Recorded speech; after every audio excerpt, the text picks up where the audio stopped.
Tú eres una escritora A fracasada. los 300 seres humanos que compran los libros de los... Hay una cantidad de premios que se supone son. ¿Tendrá Sistema. sistemas de literarios corruptos o no? Guay, Carolina Zamudio hizo. Oh, ¿qué será? ¿Qué será? Que anda suspirando por las alcobas. ¿Usted es un escritor fracasado?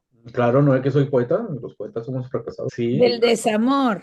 ¿Por qué Carolina caería, digamos, en la misma estructura que está criticando el mercado, Carlos? mucho cuidado, Carlos, porque se está metiendo con los libertarios. Responsables después de 2 siglos a las élites latinoamericanas que han sido. Mata nos dice que el sistema editorial, que los críticos de diferentes Todos tenemos derecho a que nos guste lo que nos gusta a nosotros y punto. A ver, Carlos, ¿qué literatura sobrevive si solo publicamos lo que vende? Willy Colón, pues tenía una relación con la poesía, el 2 que es contra la música, y oh, ¿qué será? ¿Qué será? Que anda suspirando por las alcobas. Bueno, bienvenidos al episodio número 49 de La Esquina Rota, hoy febrero 26 del año 2026. Y aquí, otra vez de vuelta en la ciudad de Nueva York, tengo unas preguntas para mis compañeros. Mar Russo, ¿cómo estás? Hola, ¿qué tal? Tanto tiempo, chicos, de esquina roteros. Bueno, regresa a La Esquina Rota con una pregunta muy clara. ¿Tú eres una escritora fracasada, Mar Russo? No, no me voy a considerar fracasada, al Pero, contrario, ¿cómo reaccionarías tú si alguien habla de los escritores fracasados? ¿Te sentirías aludida? no, ¿No? porque No te darías por fracaso es aludida. desde la perspectiva de quien lo ve. Claro. Carlos Velázquez Torres, ¿cómo está? Maestro, ¿usted es un escritor fracasado? Claro, no es que soy poeta, los poetas somos fracasados. Si no somos fracasados, no. ¿De dónde sacamos el dolor para escribir la poesía? O sea que usted se da Desamor, por aludido. querido, Ah, sí. del desamor. Bueno, el desamor es un fracaso amoroso, pues entonces ahí es un fracaso. O sea que cuando dicen poetas fracasados, escritores fracasados, usted se siente aludido, pero de una buena manera. Sí, porque es parte inherente al oficio. De hecho, sí, sí, depende de lo que consideremos fracasado y depende de lo que consideremos que sea éxito, ¿no? Porque hay tantas versiones del éxito rondando por las redes que yo no me identifico con la mayoría de ellas. Sí, es cierto que los medios de nuestra época distribuyen diferentes versiones del éxito y esas versiones del éxito, claro, tienen diferentes tipologías. Pues la pregunta se la hago a ustedes porque hace unas semanas vi en el muro de la poeta argentina Carolina Zamudio, que creo que no vive en Argentina, creo que ella está afuera, ¿no? Creo que está ahí al otro lado. ¿Cuál es el otro país que queda del lado de Argentina, Mar? Que queda, donde queda Punta del Uruguay, Este. Uruguay. Uruguay. Ok, la poeta argentina que creo vive en Uruguay, Carolina Zamudio, hizo un comentario en sus redes que decía lo siguiente, Carlos, no sé si le molesta leerlo. Bueno, dice, pertenezco a la categoría de los fracasados de acuerdo al artículo publicado en un medio de prensa por el escritor español Manuel Vilas a fines del año pasado. Paréntesis. Feliz Navidad a todos los fracasados y fracasadas de este mundo. Feliz Navidad a todos los escritores y escritoras que venden 300 ejemplares de sus libros, porque 300 seres humanos suman entre amigos, familiares, vecinos y compradores equivocados. Cierra cuota. Y a mucha honra, porque en el caso de la poesía nos vamos solo por las ventas, nos mueve otra cosa, no nos vamos solo por las cuentas, pero nos mueve otra cosa, no obstante lo cual muchos creemos en hacer promoción propia y ajena, sin pudor y con tenacidad. Al menos así lo creo, incluso a pesar de los propios colegas que opinan u optan con todo derecho por otra postura. A pesar de hacerlo en medio de otros trabajos a los que dedicamos, debemos dedicar el tiempo. A pesar de que algunos lo llamen autobombo, a pesar de asquear a ciertos contactos a quienes les serán indiferentes estas pequeñas victorias nuestras, a pesar de nosotros mismos. Con casi 53 años, por supuesto que me arrepiento de muchas cosas, pero no puedo reprocharme no haber invertido cuerpo, desvelo y otros recursos para acompañar a mis libros y trabajar también como gestora para difundir o acompañar a los de otros. Propiciar una presentación o lectura a sabiendas que con mucha suerte venderemos 20 libros. Fracasada a los ojos de Vilas, convencida también, Mi último libro, Uruguayo, tuvo 8 presentaciones en 4 países en 2025: Montevideo, Cruzú, Cuatiá, Corrientes, Barcelona, Pereira, Medellín y dos Mercedes, la de Uruguay y la de Argentina. Algo que también y solo se logra gracias a la inmensa solidaridad de los pares y al acompañamiento de los anónimos, colegas, familia y amigos. 300 seres humanos entre amigos, familiares, vecinos y compradores equivocados. Fracasada hasta que pueda y quiera. Hacia adelante.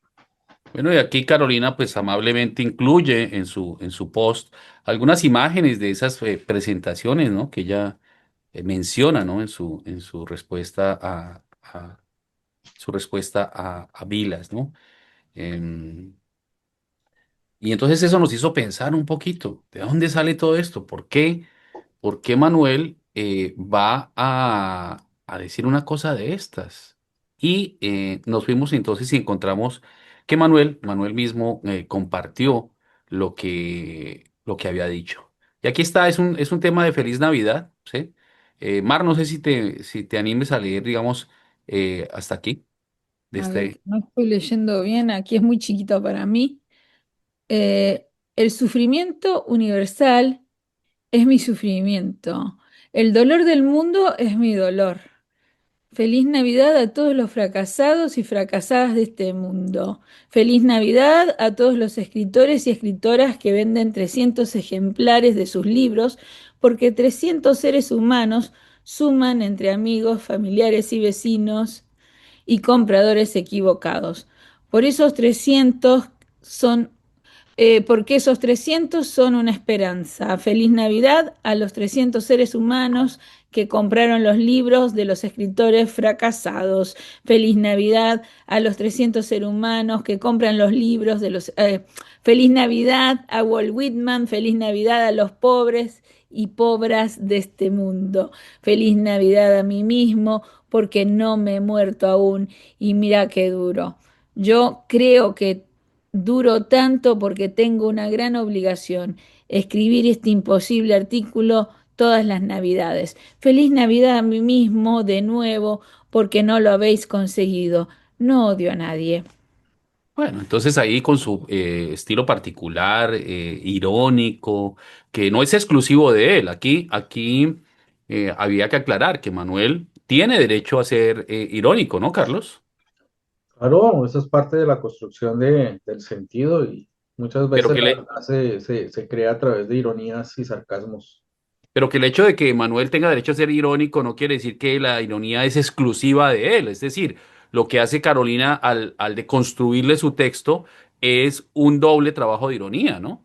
¿Sí? Ahí lo que se da es una deconstrucción de esto para precisamente presentar otro punto.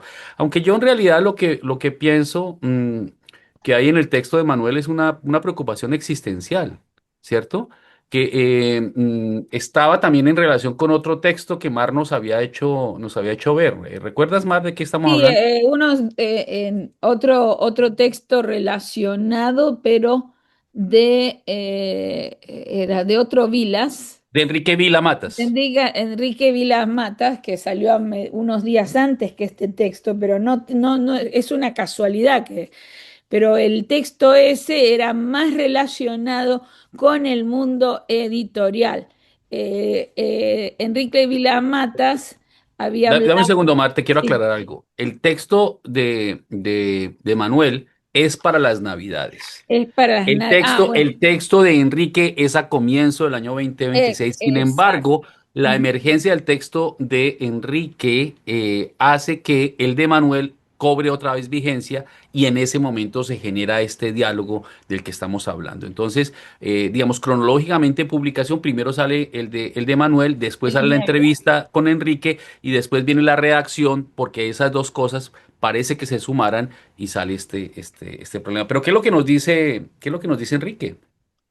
Que Enrique Vilamata nos dice que el sistema editorial prioriza las novedades comerciales, que hay una obsesión por los clásicos y obras de mayor profundidad, de que queden relegados esos y se olviden rápidamente. y habla de que el éxito, del éxito como una mera cifra de ventas puede trivializar la literatura.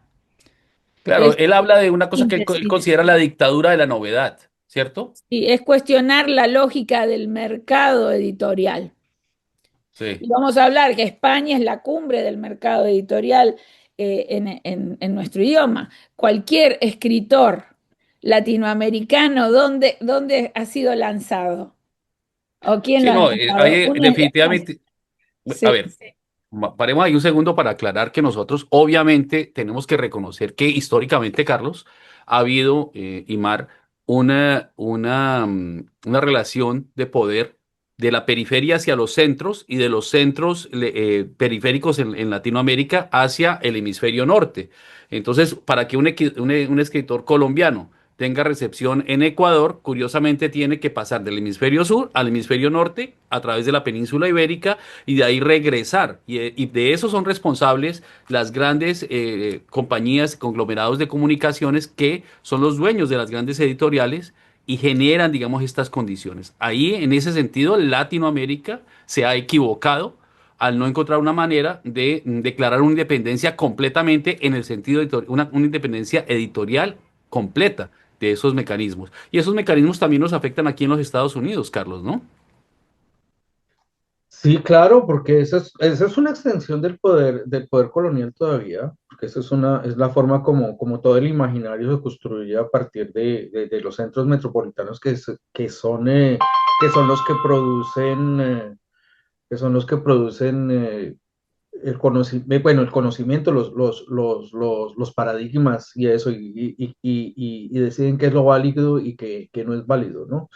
Pero no Eh, hay que culpar aquí a España de esto, ¿ok? Esto no es parte de la leyenda española. Esta responsabilidad la tienen las élites latinoamericanas, que al haberse quedado con el poder en Latinoamérica hace más de 200 años han sido incapaces de desarrollar un mercado editorial que le haga honor a la producción literaria de estos países y no tienen la culpa los editores españoles que hasta allá van los autores latinoamericanos, los grandes autores del boom, y desde allí es que se proyecta. Así que no se trata aquí de acrecentar la leyenda negra sobre la influencia de España en América, sino más bien de hacer responsables después de 2 siglos a las élites latinoamericanas que han sido incapaces de desarrollar nuestros mercados culturales de la forma apropiada. ¿Tú qué piensas, Mar?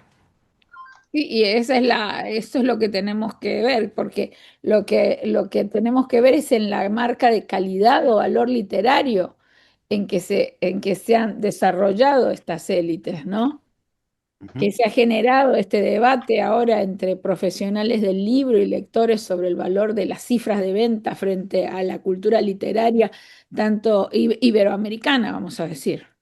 Bueno, ahora lo que pasa es que como especialista en estudios culturales a mí sí me queda difícil pasar por encima de esto, Carlos Mar. Miren, se está perdiendo la memoria de la gran literatura, porque todo va por las novedades. Yo me quedo pensando acá, a ver, un momentito, señor. ¿Sí? Señor Enrique Vila Matas. ¿Quién decide qué es la gran literatura, Carlos? Bueno, el canon lo deciden pues, la gente que, no sé, como Harold Bloom, ¿sí? Críticos que pontifican y dicen que es bueno y que es malo, pero a partir de ciertos parámetros generalmente coloniales, ¿no? O a partir de lo que Miñón lo llamaba la matriz de control de pensamiento. O sea, pues es una posición que responde a intereses de muchas veces de clase, pero intereses de control de la población. Uy, Pues pero a mí me, en eso vamos a ver, porque hay manipulación, hay editoriales que hacen surveys, ¿cómo se dice? Encuestas. encuestas. Encuestas para que los críticos de diferentes universidades digan que fulano y mengano son los escritores latinoamericanos universales. Así que también es como se mueve el editorial también, cómo Sí, es hace un el tema, mercadeo. no es un tema literario, es un tema extraliterario, paraliterario. Sí. Sí, lo hemos discutido aquí en la esquina rota muchas veces. Hay una cantidad de premios que se supone son los que certifican, digamos, la calidad de un autor, de una escritora, de una poeta o de un poeta, ¿sí? Y resulta que cuando uno mira más atrás, se encuentra que no necesariamente esas personas han cumplido con con las bases del concurso. Entonces, la literatura también es susceptible de ser un correlato de los defectos de la nación, ¿no, Carlos? O sea, No de una la nación nación, de todo corrupta el tendrá sistema. sistemas de literarios corruptos, ¿o no? No, por supuesto, porque es que las leyes del juego se adaptan a las necesidades de quien detenta el poder en determinar quién es bueno, quién es malo, quién es comercial, quién no es comercial, quién se ve y a quién se ignora. Y eso está metido dentro del, es una reacción muchas veces inconsciente de la gente, no, uno no puede entrar a culpar a la gente y decir, no, usted lo hizo a propósito, no, actúan así como cuando uno entra a un restaurante y dice, no me siento allá porque ese señor está muy feo, porque está vestido de tal manera o por tal, esa cosa, porque todo eso es una construcción de imaginarios que hace que unas cosas sean ignoradas y otras cosas sean resaltadas. A mí me preocupa, y yo no quiero ofender a Enrique Vilas Matas con esto, pero la verdad es que me parece que su postura es un poco antidemocrática. Porque en la modernidad los sujetos tenemos derecho a que nos guste lo que nos gusta a nosotros y punto. Entonces, venir a decir que hay gran literatura por encima de pequeña literatura en opuesto es una postura arnoldiana, es una postura del siglo XIX. Eso no quiere decir, eso no quiere decir que no deba existir un archivo de toda la literatura producida, pero esa obsesión por hacer que unos sean gigantes y otros seamos enanos, eso me parece inapropiado, innecesario. Creo que lo bueno de la literatura es que hay espacio para todo el mundo. ¿Tú qué piensas, Mar? Exactamente, en la literatura hay espacio para todo el mundo y para eso están los editores, están los críticos literarios, están tanto los agentes literarios como los publicistas. Y en este momento, cuando se habla de números, y nosotros vamos a analizar quiénes son los que venden, pues los que venden son los que consiguen un agente literario, los que consiguen un relacionista público, y de esa manera se ha manejado el mercado de esa manera. Pero el narrativo, ahora, en el campo de la poesía es algo diferente. Pues claro que es muy diferente porque la poesía, así como dice Otoniel Guevara, no se vende porque no se vende. Es decir, porque no se compromete.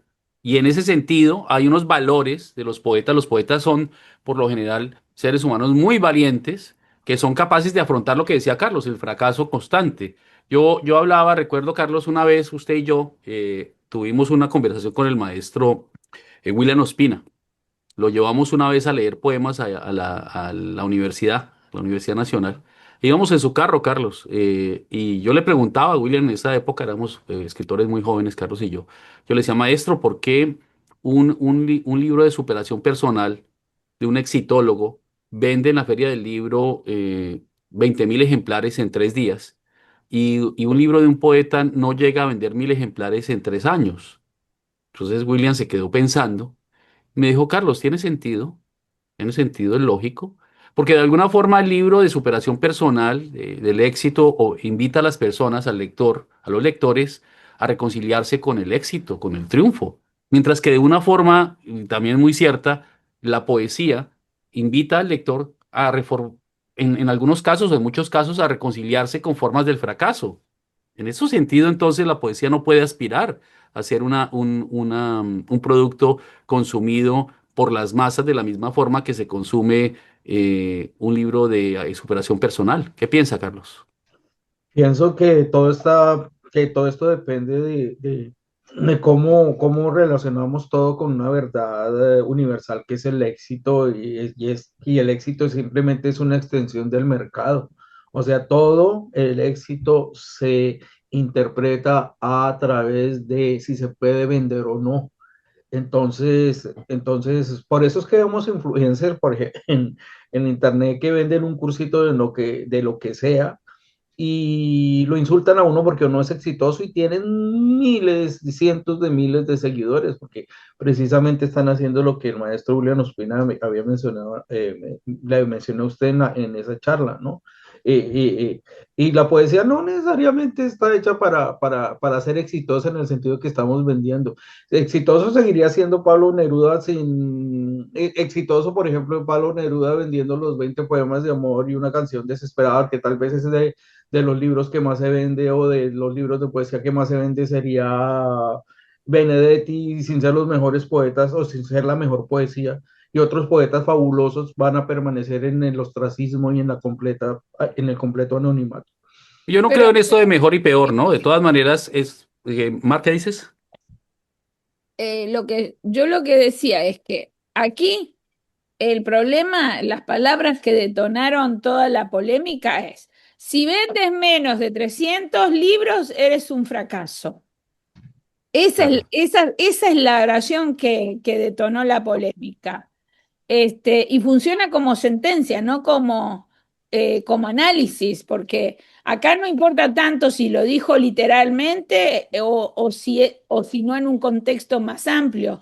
En las redes, como se leyó, es como un criterio de validación literaria lo que hizo él, basado Ujú. exclusivamente en ventas.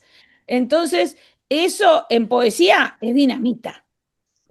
Claro, pero Manuel de todas maneras con su estilo sagaz y con su inteligencia logró ponernos a hablar de esto, ¿no? Ujú. Y allí entonces yo tengo una pequeña crítica a Carolina, ¿no? De una persona que queremos, que apreciamos, obviamente, pero me da la impresión, ¿sí? De que cuando ella comienza a hablarnos de cifras, ¿sí? Dice, con casi 53 años, por supuesto que me arrepiento de muchas cosas. ¿Usted se arrepiente de muchas cosas, Carlos Velázquez? Eh, Prefiero no recordarlas para no repetirme, pero sí, sí me arrepiento de Ya, algo. bueno, no sé, no nos dice Carolina de qué se arrepiente, pero alguna cosa ya se podrá yo. Yo sí también reconozco que hay cosas de las que me arrepiento, pero no puedo reprocharme no haber invertido cuerpo, desvelo y otros recursos para acompañar a mis libros y trabajar como gestora para difundir o acompañar a los de otros. En ese sentido, Carolina tiene todo nuestro respeto, porque ella lucha también, así como luchas tú, Mar, ¿sí? Por Claro. difundir la obra de otras personas, propiciar una presentación o lecturas a sabiendas que con mucha suerte venderemos 20 libros. Claro, el punto no es vender los libros, es general. Es como en la iglesia. La iglesia sigue el ritual. Las iglesias siguen el ritual religioso no porque vayan a estar llenas, sino porque es la convicción que tienen. Es una forma ética de ser en el mundo. ¿Sí? Pero dice, fracasada a los ojos de Vilas, convencida también. Y aquí nos dice, y aquí mi crítica, Carolina, mi último libro uruguayo tuvo 8 presentaciones en 4 países. ¿Sí ve, Carlos? 8 presentaciones en 4 países, en Montevideo, Curuzucuatía, Corrientes, Barcelona, Pereira, Medellín y 2 Mercedes, la de Uruguay y la de Argentina. Entonces, pues no entiendo por qué, si el número no importa, ¿para qué mencionar números? ¿Usted qué cree que está ahí? ¿Por qué Carolina, digamos, que le hace esta deconstrucción, Carlos, a Vilas, a Manuel? ¿Por qué Carolina caería, digamos, en la misma estructura que está criticando? Es decir, decirnos eh, cuántas lecturas hizo, cuántas presentaciones hubo. Pues yo sí le veo sentido porque es que la otra posición se basa en vender y en la alienación del poema como una cuestión material. En cambio, el otro es un producto de una gestión cultural que no necesariamente está generando réditos económicos. Es como nosotros, ¿cuántas antologías sacamos con el Festival de las Américas? Y eso nunca se vendió. Si fuera por eso, seríamos unos escritores muy bien remunerados, porque más de 300 ejemplares vendimos muchísimo, ¿no? Pero no los vendíamos, porque la labor era otra, ¿sí? Porque Sí, la labor era de gestión, la labor se era difunde más de económica. lo que se vende, ¿no? Se Ah, difunde más de lo que se vende, claro, tienes toda la razón, pero entonces, entonces quizás estoy equivocado en mi crítica, Eh, Carolina, porque lo que quiere decir ella es que lo que quiere es resaltar la gestión cultural. yo lo veo de esa manera, pues no sé si ella debió haberse puesto en primer lugar con su libro, pero pues yo sé que ella es una gestora cultural muy Pues, importante y ujú. eso es lo que nos da valor a nosotros. O sea que ella no está diciendo, al decir 8 presentaciones, no está diciendo que 8 son mejor que 7.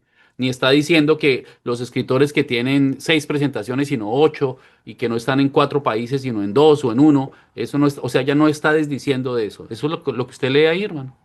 No, y lo que yo quiero, lo que veo es que a esas 8 presentaciones de pronto fueron muchísimos fracasados iguales a nosotros, pero en plata blanca, en la realidad, esos fracasados son los que leen la poesía, ese es el verdadero público. Nosotros no estamos haciendo poesía para llenar estadios porque no es el interés de la poesía que esta poesía contemporánea latinoamericana está buscando, Claro, ¿sí? claro. Eso es lo que yo veo, o sea, es un Ujú. éxito en el sentido de que ella logra mantenerse en la lucha y como tantos otros gestores culturales como Mar, como mucha otra gente, como los poetas que escriben en español en Nueva York, que lo hacen con ganas y con enjundia, con voluntad, con el deseo de mantener el oficio, mantener el arte y lo siguen haciendo. Esa es una forma de éxito en el fracaso de no ser vendedor bestseller. Mar, y gracias, Efra, Carlos, yo estoy de aquí acuerdo de yo eso te que dices, ¿no? digo, este, vamos a ver cómo llevamos esto. ¿Por qué dolió esto tanto en el mundo editorial?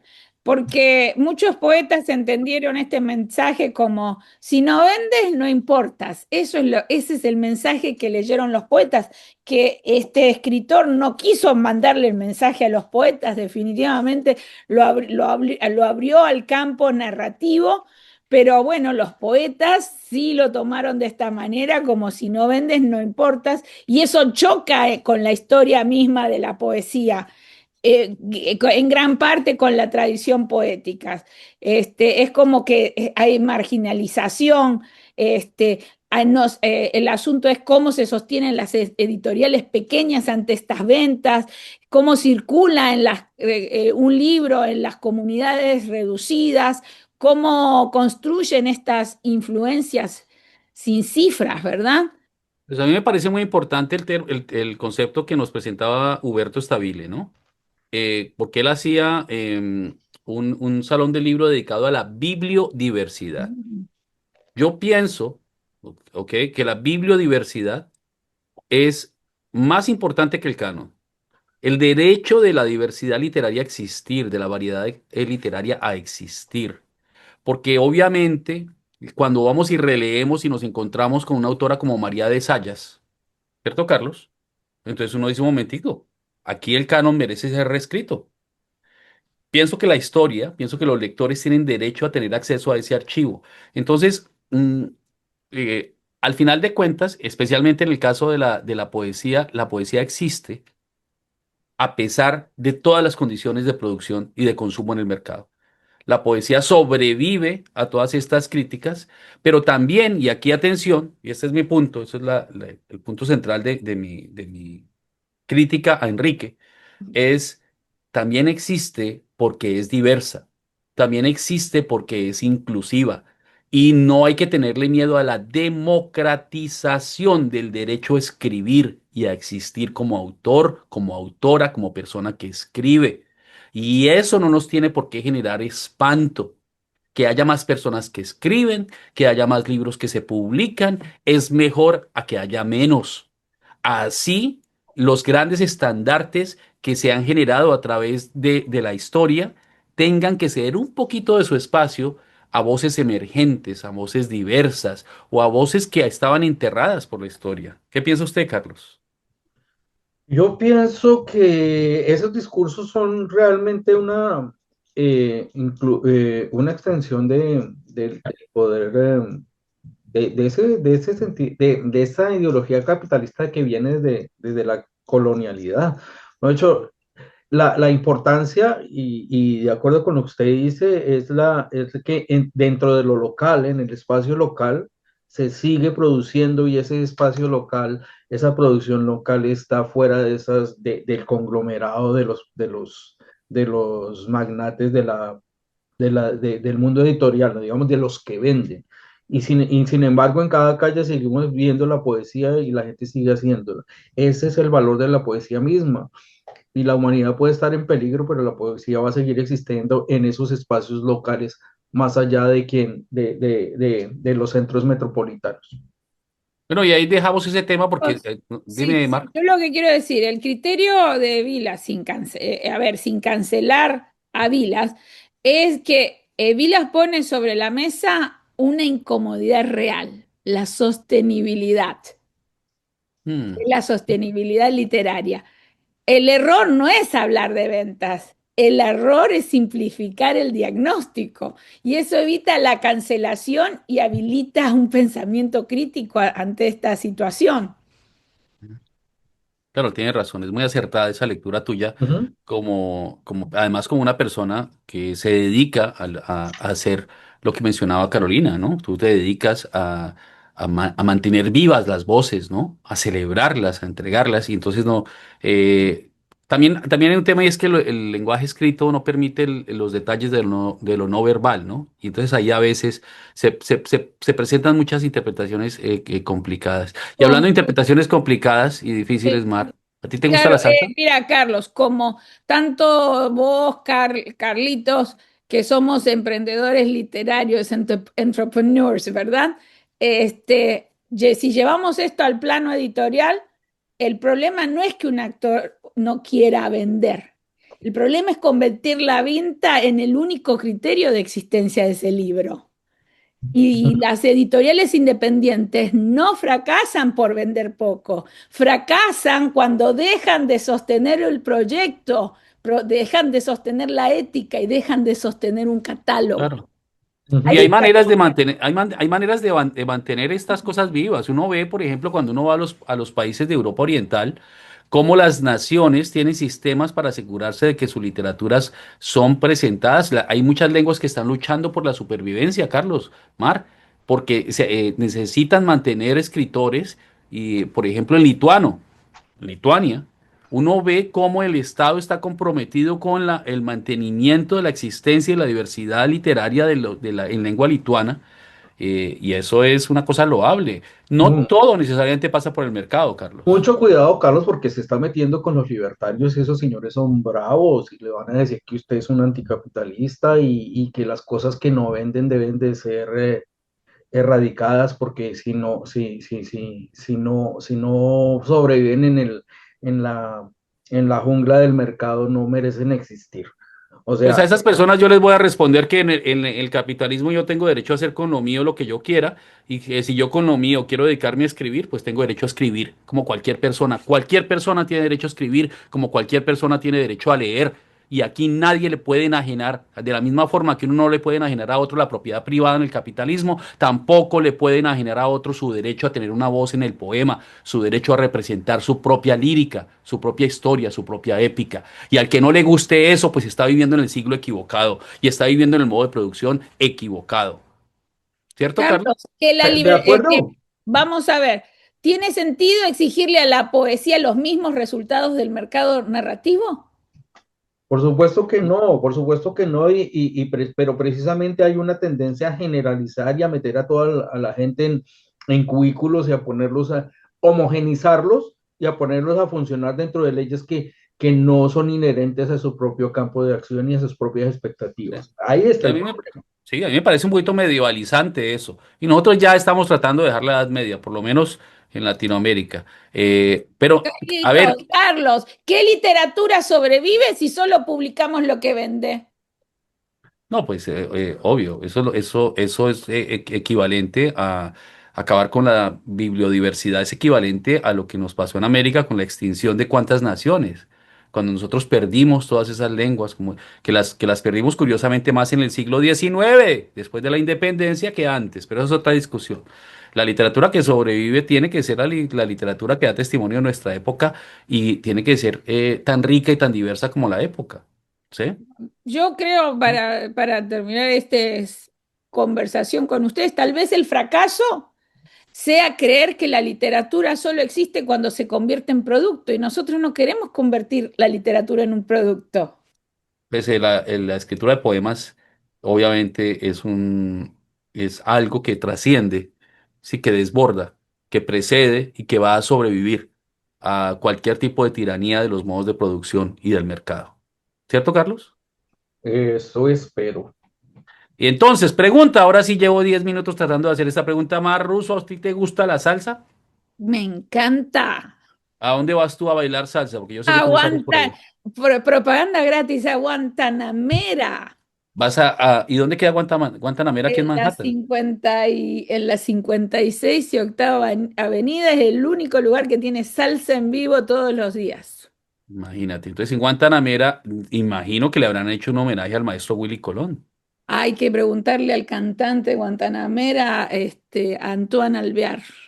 Oye, Willy Colón. Carlos, me encontré en Bogotá con el maestro Eddie Martínez, ¿no? El pianista, Eddie que también, Martínez, gran exponente del Latin Jazz latinoamericano, sí. colombiano, ¿no? Y que tocó también, en algún momento con Willy Colón, estuvo en alguno de sus discos, y Willy Colón, pues tenía una relación con la poesía que muchas personas conocen, pero que otras no. Su canción famosísima, ¿no? Carlos Gitana, ¿la recuerda? Gitana, gitana, gitana, gitana, gitana. Tu cuerpo, tu cara. Sí, una cosa así. Sí, la Sí. gitana.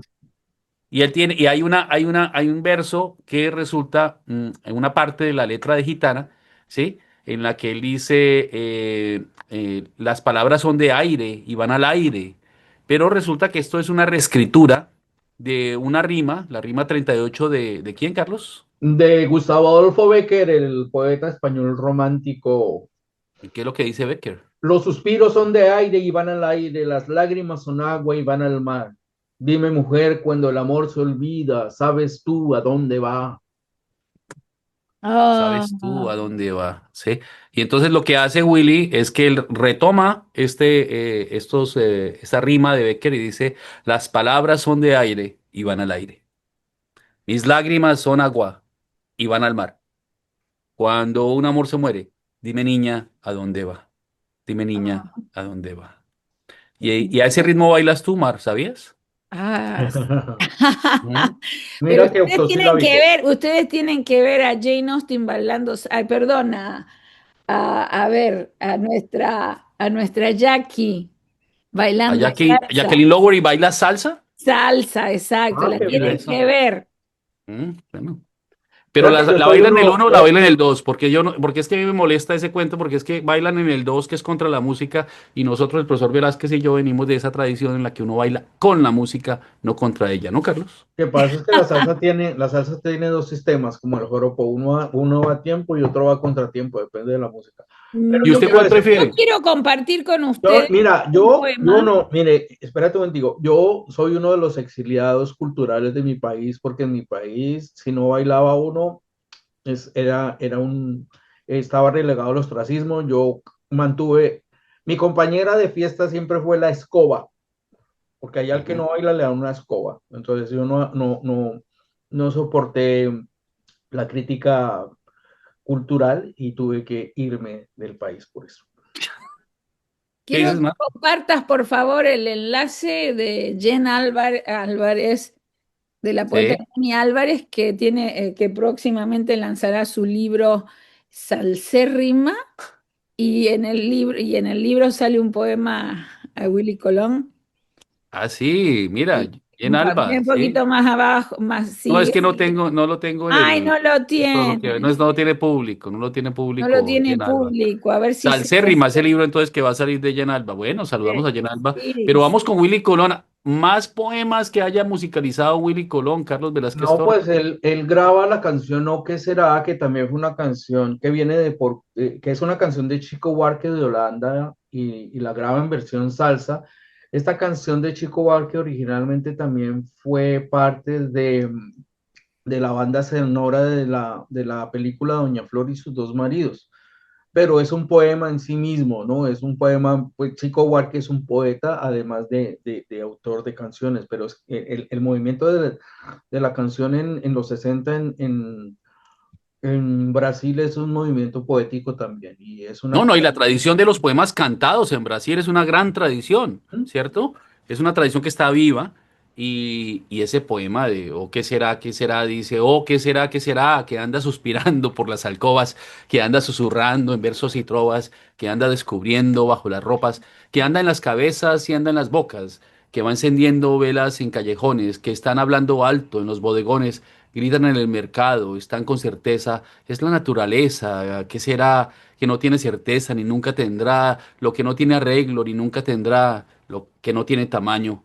Oh, ¿qué será, qué será? Que viven las ideas de los amantes, que cantan los poetas más delirantes, que juran los profetas embriagados, que están las romerías de los mutilados, que están las fantasías de los infelices, que lo sueñan de mañana, las meretrices, lo piensan los bandidos, los desvalidos, en todos los sentidos. Será, que no tiene decencia ni nunca tendrá, que no tiene censura ni nunca tendrá, que no tiene sentido.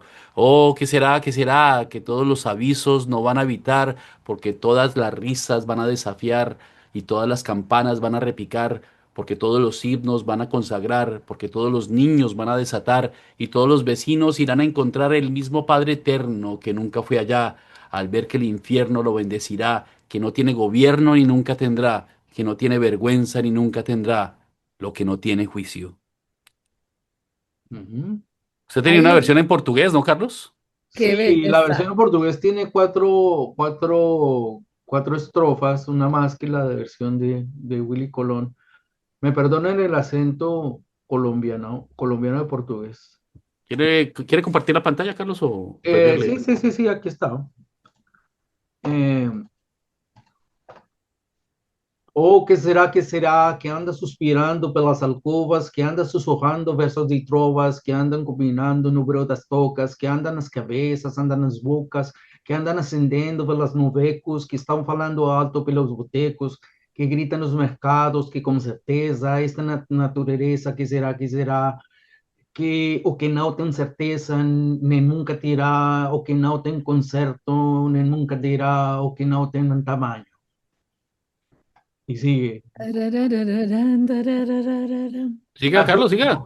oh, que será que viven as ideias desses amantes, que cantam os poetas mais delirantes, que juram os profetas embriagados, que estão na romaria dos mutilados, que estão na fantasia dos infelizes, que estão no dia a dia das meretrizes, no plano dos bandidos, dos desvalidos, em todos os sentidos. Será que será? O que não tem decência, nem nunca terá, o que não tem censura, nem nunca será, o que não faz sentido. Ou que será que todos os avisos não vão evitar, porque todos os risos vão desafiar, porque todos os hinos irão repicar, porque todos os hinos irão consagrar, e todos os meninos vão desembestar, e todos os destinos irão se encontrar, e mesmo o Padre Eterno, que nunca foi lá, orando, olhando aquele inferno, vai abençoar o que não tem governo, nem nunca terá, o que não tem vergonha, nem nunca terá, o que não tem juízo.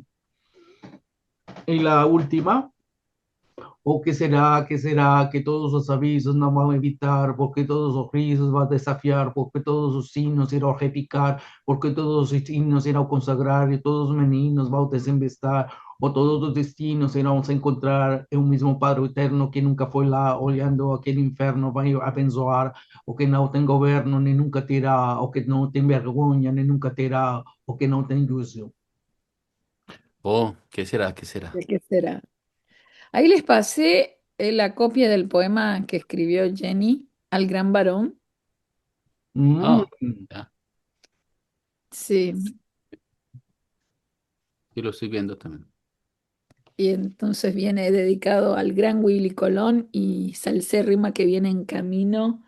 Este, dice, yo soy Simón y con mi estatura nunca pude comprar ni una paloma ni un trozo de tul para mi muerte. Hoy vengo a reclamar mi nombre atascado en el espejo porque yo puse la piel, las orillas del sexo, la bóveda rosa de este cuerpo, mi curvatura torpe de una niña torcida con el peso vivo de un tulipán con disputa en las manos a espaldas del día. Quise ser la finísima Torcasa, la princesa emplumada, la geisha oscura que mostraba más, pero me faltaba el germen del amanecer en los labios. Ahí está el poema de Jane Alba. Ujú. Se fue Willy Colón, un grande de la lírica, salsera, de la música, pero también de esa poesía urbana, que es el Latin Jazz, ¿no, Carlos?